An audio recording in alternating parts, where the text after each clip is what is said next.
વેરાવળમાં સરકારી જમીન બારોબાર ભાડે આપી લાખોનું ભાડું વસૂલાતું હોવાનો ઘટસ્ફોટ।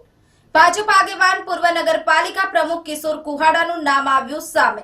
ગુજરાત મેરીટાઈમ બોર્ડની માલિકીની જમીનમાં કૌભાંડ। ભાજપ આગેવાન પૂર્વ નગરપાલિકા પ્રમુખ કિશોર કુહાડાનું નામ સામે આવ્યું।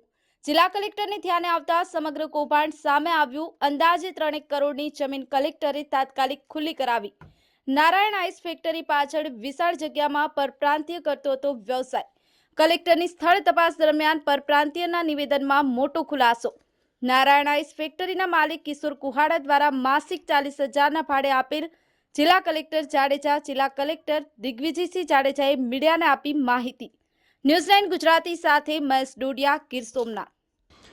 ગતરોજ જીઆઈડીસીની વિઝિટ દરમિયાન એક ખુલ્લી જગ્યામાં ફરતું એક કંતાન બાંધી અને ત્યાં માછલી સૂકવવાનો વ્યવસાય કરતા હોવાનું ધ્યાને આવતા થોડું શંકાસ્પદ જણાતા તેની પૂછપરછ કરતા તેને પોતાનું નામ જેમ્સ રોબર્ટ જણાવે અને જગ્યાની માલિકી બાબતે પૂછતા કે આ જગ્યા તેને નારાયણ આઈસ ફેક્ટરીના માલિક કિશોરભાઈ કુહાડા પાસેથી માસિક ₹40,000ના ભાડેથી લીધેલ અને 5 વર્ષથી આ જગ્યા ઉપર તે ધંધો કરવાનો જણાવે।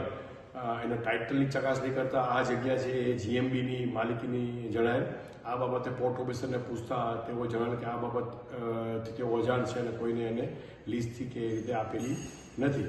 આમ ઇલીગલ પોઝેશન સાબિત થતાં ગઈકાલે સાંજે મામલતદાર અને જીએમબીના અધિકારીઓ સાથે રાખી આ જગ્યા છે એને ખુલ્લી કરાવેલ છે।